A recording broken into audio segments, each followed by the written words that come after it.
I mean, it's true. They found another one. What's that? Oh, scientists decided to go ahead and release the fact that there's an 8th continent. Knew it.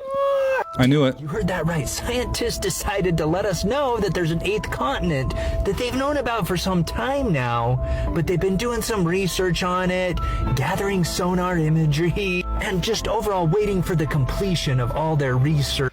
I don't know how there could possibly be more that they just didn't know about. That's not true. They didn't not know about nothing.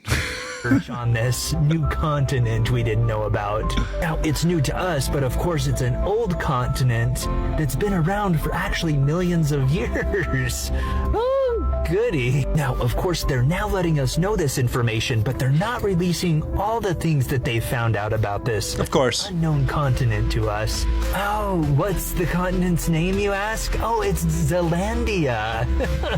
I'm wondering... Dude, Zealandia. Does that not just sound like some fake made-up land? I mean, it's got to be. Let's ask ChatGPT. Yo, ChatGPT, is it true they found a new continent called Zealandia? Yeah, it's true. Zealandia is often called Earth's hidden or lost continent. It's mostly submerged underwater, but geologists recognize it as a distinct continent. Almost all of it lies under the Pacific Ocean, except for places like New Zealand and New Caledonia. It's been around, just mostly hidden beneath the waves. So how long has the public known about this? The idea of Zealandia has been floating around since the late 20th century, but it really grabbed public attention around 2017, when a team of geologists made a big case for it. So even though it's ancient, millions of years old, the concept of it as an official continent is pretty new to the public conversation. Whoa, dude, I was totally expecting to find absolute bullshit on that, and I thought that was going to be some bullshit. I assumed it was going to be mostly underwater, and that was part of it, but I didn't think it would be really grabbing a public attention until around 2017. I mean, I'm a little late here. Sorry about that, folks. You know, I try to be up to date on things, but clearly I'm not. But yeah, it's pretty crazy. Is that not crazy? Zealandia. And it's got that name too. And ChatGPT's like, yeah, totally. We got Zealandia. Get the fuck out of here. So hold on a second, because this does not help the allegations. We have an astronaut saying this, and people still don't recognize that this whole thing is a big joke. You are the butt of the joke if you believe that this is actually going on to the way it's described. Listen to this guy, and then we'll discuss the length of the rocket, by the way, which allegedly went to the moon the other day. It might land wrong, but I'm going to try anyway. This is the first time we're going to send humans to the moon, and we're going to have humans in low Earth orbit. That is awesome. Like, we should, as humanity, we should take a brief moment to go, that's awesome.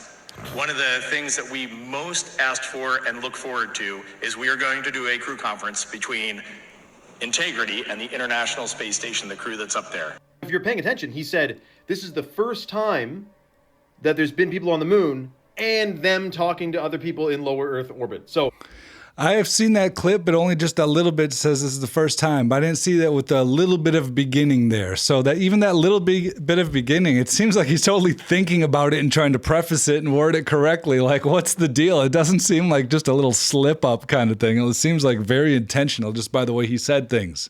That's just me. But it's just very interesting that you'd word it that way. Now, how tall was the rocket? 322 feet. 322 is literally the number of the Skull and Bones secret society. None of this is a coincidence. Humans will see a whole nother world when the veil is lifted on how signs and symbols are really ruling the world and telling you what's going on. I believe that, dude. The symbolism and everything, that's truly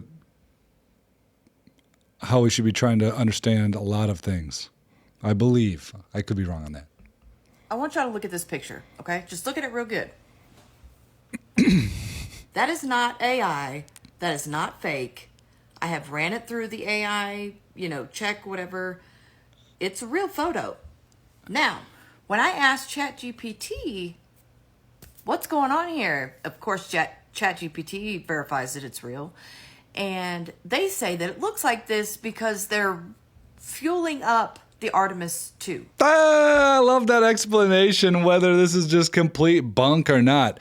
I don't know about this picture. I've seen some other clips that also said that this image here might be some baloney or whatever, but I've heard a lot of stories about the same idea that a lot of these rockets are just blow up things. And then you start looking at how fast they actually shoot off into the sky, and you're like, that's really like not super fast. You know what I'm saying? It's not like as fast. Like, you know, they say they got to get so fast until you get out of the atmosphere alone. I don't even know how fast that is. Let's see how fast that is. How fast do you have to go to leave Earth's orbit? To break free from Earth's gravitational pull, you need to hit what's called escape velocity. That's roughly 25,000 miles per hour, or about 40,000 kilometers per hour. In other words, you gotta be seriously fast. Like orbital speeds, but even faster to break away for good. So how far away from the Earth do you have to first achieve that speed? You actually need to achieve that speed right near the surface, or at least before you're too far up. Escape velocity is a concept based on energy. If you start at or near Earth's surface and hit that speed, you've got enough energy to climb out of Earth's gravitational well. In other words, you don't wait to get far away. You achieve that speed right from your launch point. How far off that launch point do you have to achieve that speed? You aim to achieve it almost immediately during your launch. Rockets typically reach escape velocity, or the required orbital velocity, in the first few hundred kilometers of altitude. By the time a spacecraft is in low Earth orbit, around 200 to 2,000 kilometers up, it's already moving fast enough to either stay in orbit or escape if given that final push. To me, that just those rockets do not look like they're going that fast. They do not look like they're going that fast, and they don't look like they go straight up either. They really look like they go at a 45-degree angle or something, and they're just kind of splash. Really? Look at it. I mean, it looks like a giant inflatable. Are you kidding me? Now, wait a minute. Check this out, too. There's this another interesting Looks point. like a giant So we went Johnson. to the moon today, apparently. But I have something I need you to explain to me. I'm going to show you a video, and if you could, let me know in the comments below what you think is happening right here.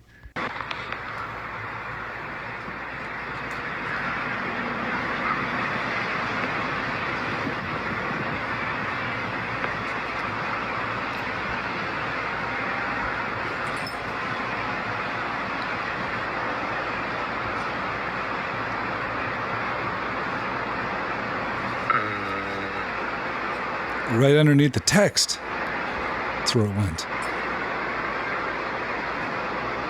Just wait. It gets so much better. Now, check this out. Didn't take long for them to be caught out with the moon mission. Watch this plane. You see it? See that? Watch this again. Watch the plane. Yeah. Sure, we went to the moon.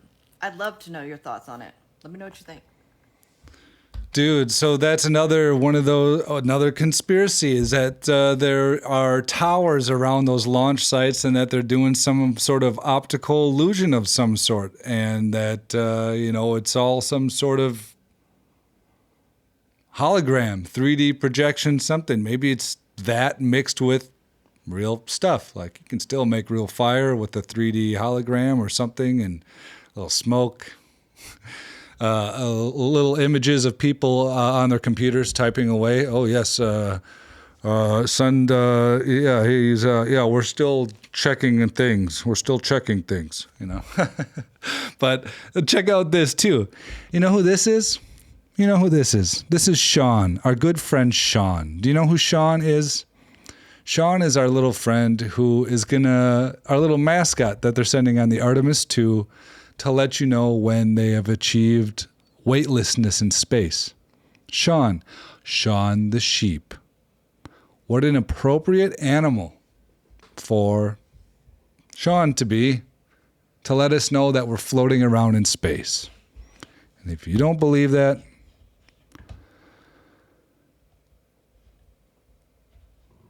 then I'll tell you about it.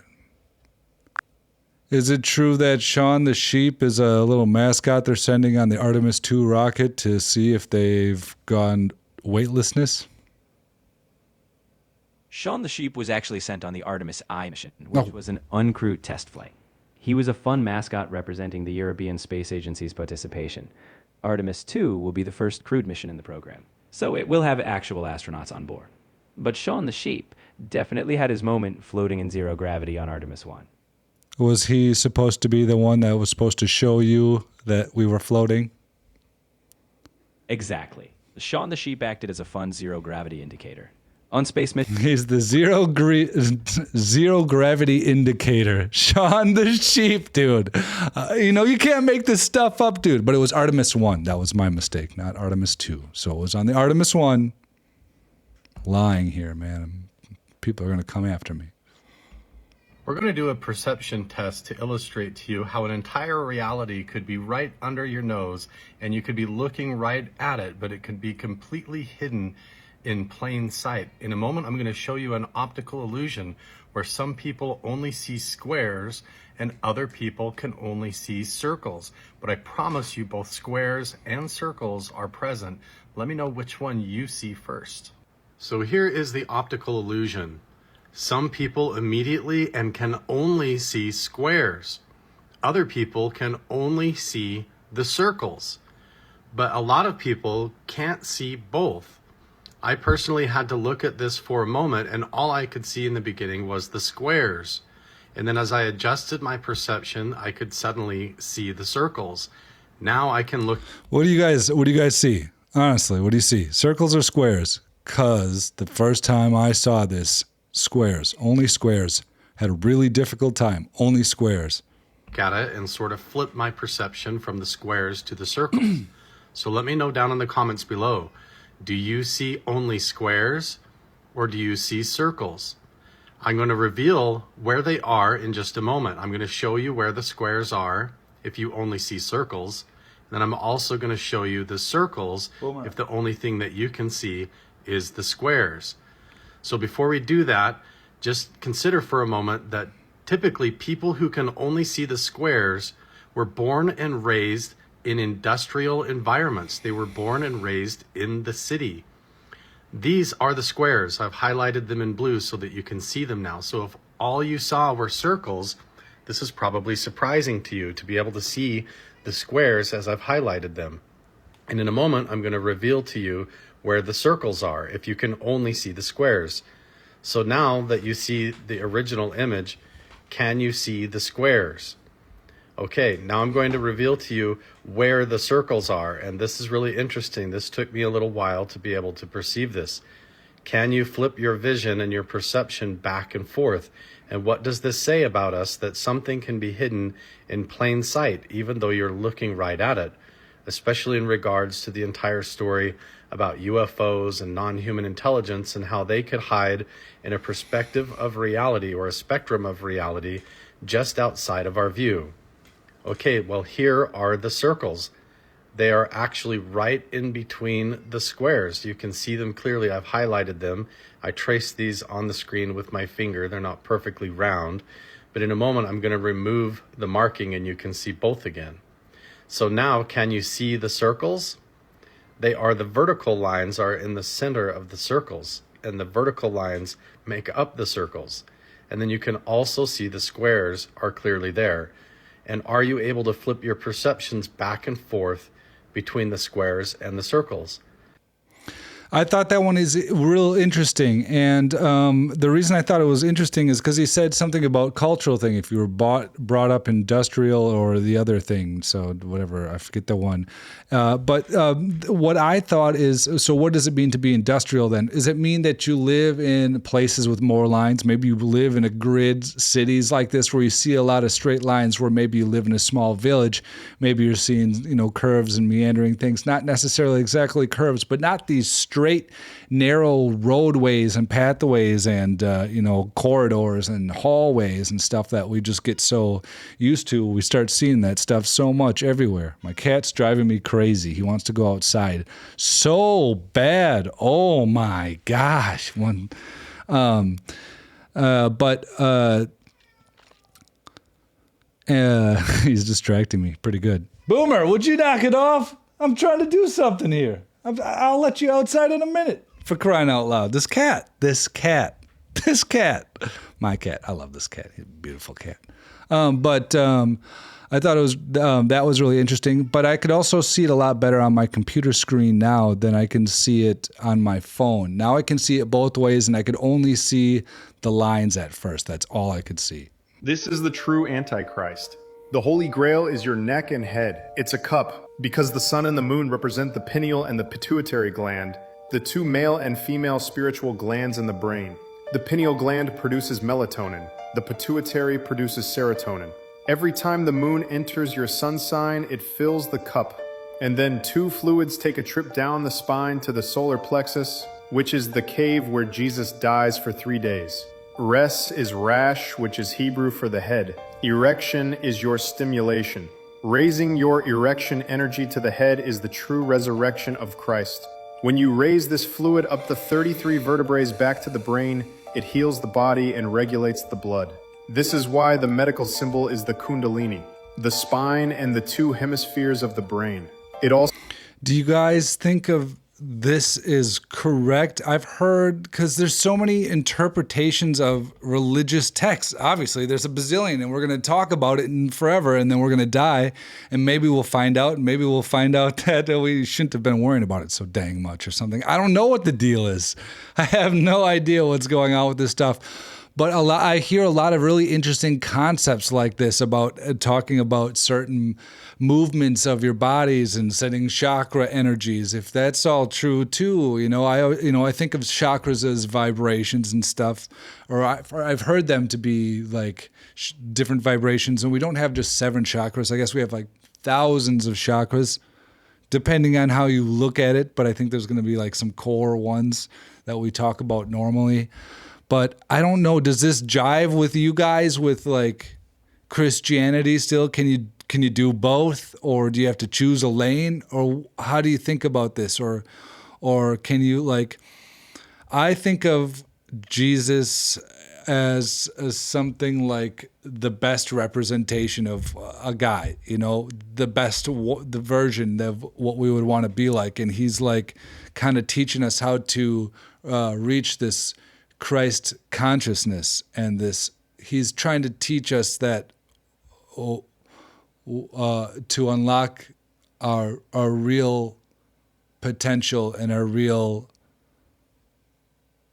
like, some sort of profound love and maybe not understanding, but connection or awareness of something. I'm not sure how to put it exactly, but this stuff is so interesting, and I don't know exactly what to think.